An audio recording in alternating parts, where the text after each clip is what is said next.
Hello, and welcome to the Evolution Sports Podcast. I'm your host, Andrew Ferraro, here with my co-host, Dave Sanders. I've got a lot of exciting things to talk about today. It is right in the middle of draft weekend, so I'm going to kick it right over to Dave so he can introduce our guest speaker today. Yeah, so we're thrilled to have Bob Cowper on. I've worked with him at RSO for a couple of years. He's our draft guru over there, really in depth on all these players, all the skill position guys. So, Bob, welcome on. Thanks for joining us this weekend. Yeah, guys, good morning. Thank you for having me. I appreciate it. Awesome. Tell the folks a little bit about what you've been doing the past couple of years. All right, so I am RSO's resident rookie ranker. So as a college football fan, first and foremost, college football was my first love, and it's still my first choice. If I'm going to watch one football game a weekend, it's going to be college. So it's really a role that I relish. My process starts about a year before the draft. In fact, I'm already starting to watch 2020 guys. So from May to August, I write season preview articles for RSO that go up on the site.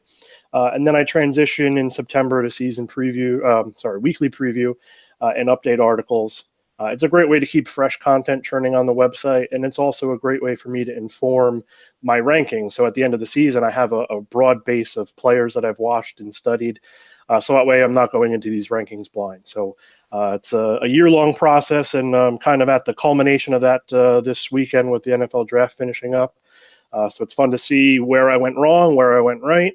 What can I learn for next year? It's a really fun process to go through.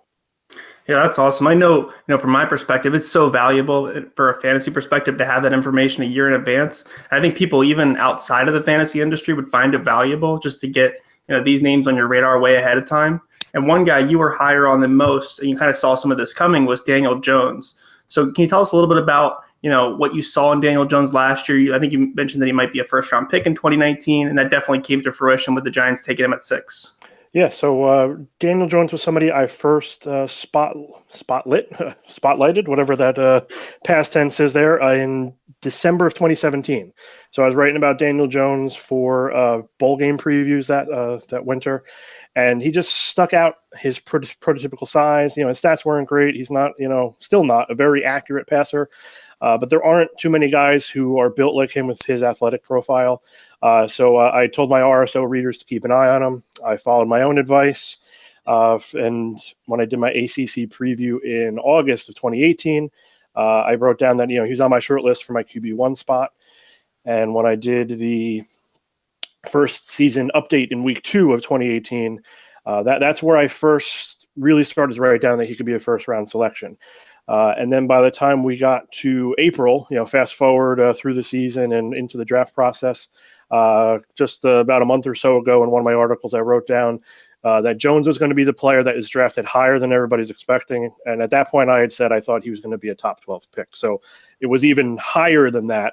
And that was before all the murmurs started about the Giants loving him at number 6. I know they're getting blasted for it, but I don't know. If he's the guy you've identified as your top quarterback, I think you got to get him. And we'd be killing the Giants if they didn't get one of the 2 quarterbacks, Haskins or Jones, at 17. So I think it was a good pick for him. Whether or not it was a valuable pick, from a standpoint of draft capital and all that. But you get your quarterback, nobody's going to question it years from now what pick you spent on him. So I think it was a good pick. I've been a fan of Jones kind of throughout the entire process. Yeah, very good. How does he compare to some other quarterback prospects for you in terms of like a fantasy perspective? I'd assume Kyler Murray is probably the clear leader there, but compared to maybe like Haskins or Locke, how do you see him fitting in? Yeah, I think without a doubt, Kyler's got to be your QB1 for rookie purposes. I think you'd probably have to put Haskins above Jones because Haskins is probably more likely to start as a rookie. I think the Giants have been pretty clear in the last couple of seasons that they love Eli, even though the rest of us as fantasy football players are kind of hoping they'll move off him and get the young blood in there. But I think Jones would probably be my QB3 for now. I think he'd still have to be behind Haskins just because of the opportunity that Haskins has. So from an RSO perspective, for people out there that don't play it, usually you sign your rookies to a 4-year deal with possibly a 5th-year option. Let's take a 4-year look out, because you talked, with Eli probably still going to start this year. They were talking next year against the Giants, so who really knows? At the end of the 4 years, where do you rank your QBs? Yeah, Drew, that's a good point with the RSO contracts, because that is what really factors into my ranking of them. Like I was saying with the opportunity, I think by the end of year 4, we're probably looking at Haskins and Murray, who've had more chance to play and more chance to start. They've got more film that we can look at. So I think even if you're looking 4 years down the line, I think you'd still have to put Murray and Haskins above Jones. Just from a standpoint of, we might have only seen Jones for 2 seasons by then, where we've seen the other guys for 3.5 or 4. So I think I would still keep the rankings the same, even if you're looking 4 years down the line.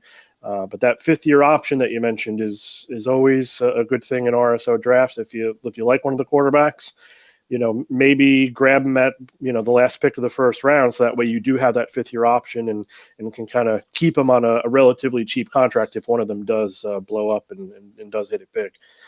So that's just one of the beautiful things about the strategy of RSO.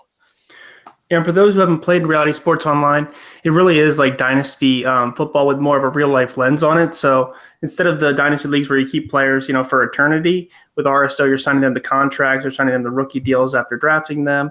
So it does put more of a short-term focus on there, as well as the long-term lens as well.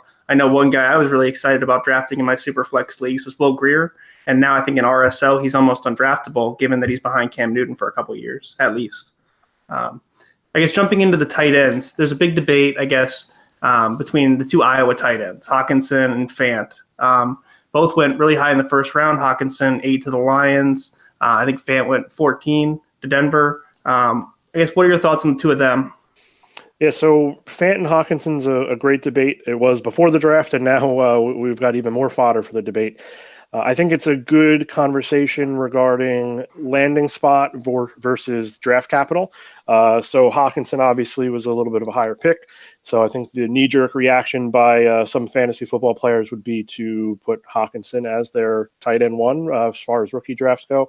I'm not so sure. I still have Fant as my tight end 1. Obviously, we're still very early. We've got a lot of training camp and preseason games and all that to go through. But if my league was drafting today, Fant would be my tight end 1. He's just an absolute athletic freak.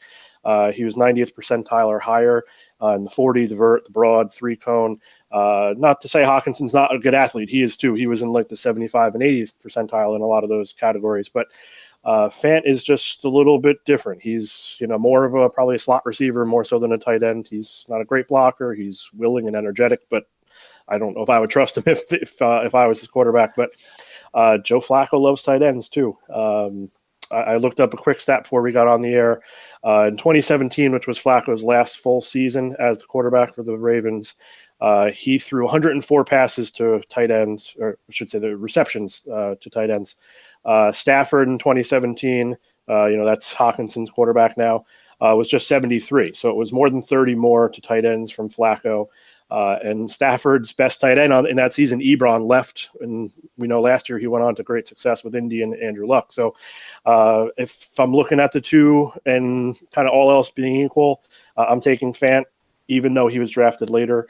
I just think he's got a better chance to succeed for us as a rookie option in 2019. Where would they fit into your first round? I know tight ends usually aren't thought of as early first round picks, but this class doesn't have a lot of clear difference makers early on. Would Fant be around like the 1.6 range roughly, or what do you think? Yeah, probably in that. I would say 1.6 to maybe 1.8 or so. Honestly, I had a couple receivers pretty high in my wide receiver rankings, and that's kind of been derailed a little bit. Guys like Harmon and Butler. So I think we will have to slide at least Fant and maybe even Hockenson a little bit higher. Maybe Fant's like 1.7, Hawkinson's maybe 1.10, 1.12, depending on how many teams you play in your league. If you have Superflex, obviously that throws things off a little bit with the quarterbacks. But yeah, I think Fant is definitely a first rounder now. Hawkinson's probably borderline depending on your league size and stats. And then jumping over to the receivers, you hit on this a little bit. The rankings really did vary person to person this year. Some people love Akeem Butler the most. Some love DJ Metcalf the most. A.J. Brown, all over the place. And we saw that kind of play out in the draft where at the end of the first round, N'Keal Harry went to the Patriots, and some guys like Harmon and Butler still haven't been drafted. What are your thoughts on kind of the variance that we're seeing there amongst opinions in the NFL? Yeah, honestly, a couple of those wide receiver picks, they really surprised me. I don't want to say that I'm smarter than an NFL GM or scout, because obviously I'm not. But I was really scratching my head on guys like Mecole Hardman. He actually was the 5th receiver off the board. I get it. He's a role going to fill a specific role now that we're all assuming Tyreek Hill is going to be gone. Deontay Johnson was the 10th receiver off the board. He was my 30th ranked receiver heading into the draft. So, not to say he's nobody, but 10th. I mean, that's pretty high. 7 out of 10 of my top 10 receivers were drafted so far in the first 3 rounds. Last year, I hit a little bit better on that. I was 8 of 10 last year. But just the order, even if we're not talking about specific guys missing like Harmon and Butler, the order is kind of screwy too. Marquise Brown went first. Debo ended up jumping up to the 3rd spot. Like you said, Dave, it was like perfect phrase. Just the variance of the wide receivers from analyst to analyst, and probably from team to team. I think that's what we're seeing is every team is valuing these guys so differently that it's just kind of impossible to predict, and it's making ranking them now a Herculean task, because for RSO purposes, we like to have the rookie draft room available starting on Sunday, so tomorrow morning, and I have no idea what I'm going to do with these rookie receivers right now. I cemented Harry as my number 1. He was my number 1 heading into the draft, and I think getting drafted by the Patriots, just, how can you not love him catching passes from Tom Brady? But after that, it's really a toss-up. I had Harmon, Metcalf after Harry. Harmon wasn't even drafted yet. Metcalf ended up falling. He was the 9th receiver off the board. So, I mean, he's got a good spot with Seattle, catching passes from Russell Wilson. So he'll probably still stay in that, top 3 or 4 pick mix. But I'm at a loss at the moment for what do we do with these receivers. So I'm hoping we get some clarity today. Maybe a couple of those guys still on the board, find some good homes, and we can lock up these rankings without too much topsy-turvy movement. So it seems like from a fantasy perspective, if you like the guy in this year's draft, you need to go get your guy. It's going to be real hard with so many variances in everybody's rankings to say, I'm going to trade back a little bit because my guy should still be there. So I think from a strategy perspective this year, it's a lot of, hey, if you really like that guy, you might as well draft him in the spot you got him or go get him.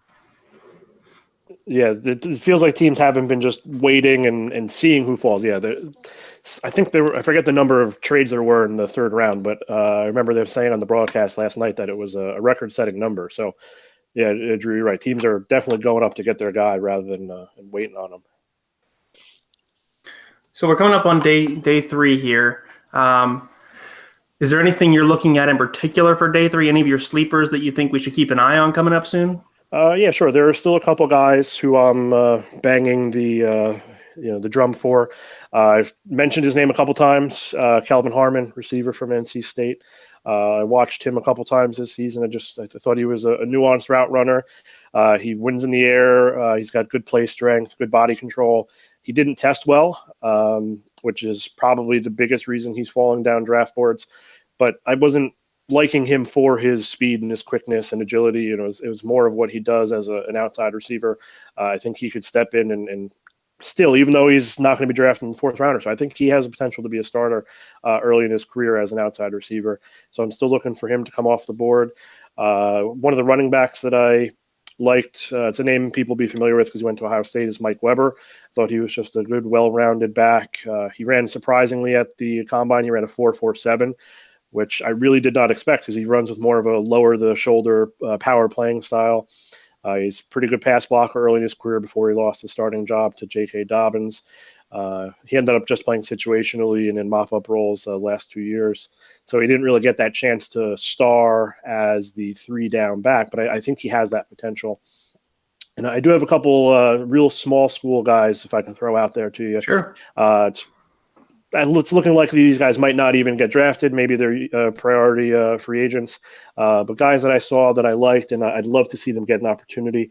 One is Donald Parham. He's a tight end from Stetson. He got a Senior Bowl invite. Unfortunately, he got injured and didn't end up finishing the week. Guy is 6'8". He runs like a baby giraffe. He's kind of awkward with a huge stride. That's kind of damning with faint praise. I know he just He doesn't really look like he should be an NFL player when you watch, his movement, but he can make plays. He's an instant matchup nightmare for linebackers and smaller DBs. Some of the red zone catches he has on highlights are just crazy. He ended up with 13 touchdowns last year, led all tight ends in the FCS. And an even smaller school guy, somebody named Marcus Jones, who's a running back from D2, went to school named Gannon in Ohio. Insane stats, over 4,000 yards from scrimmage last 2 years. I love watching his highlights. It's kind of like watching an eighth grader play against like a peewee football team. He's thick. He has pretty good agility for his size. He actually got an invitation to play at one of the postseason bowls, the NFLPA Collegiate Bowl, but they stuck him at fullback. He got 1 carry. I think he got 3 yards. I really hope between that and he did like a local pro day that apparently the Browns attended. I hope he gets a chance by somebody because I think once he gets on the field, he can probably find a role in special teams early, and maybe he gets a shot to get a couple carries in the preseason to show what he can do. Because I really enjoyed watching him. He was a fun guy to study. That's great. This has been really, really informative, Bob. Really appreciate you coming on. Maybe we can make this an annual thing. Drew, any final thoughts?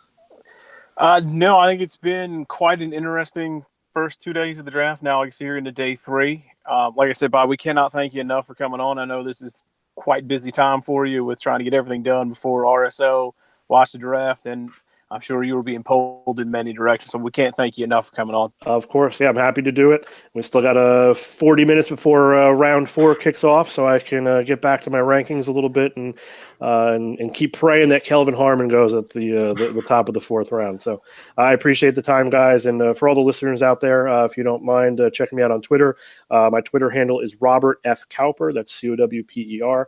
I'd love to have you check me out, see what I do. Like I said, college football fan, first and foremost. So if you are too, I think you'll find a lot of good stuff on my Twitter timeline.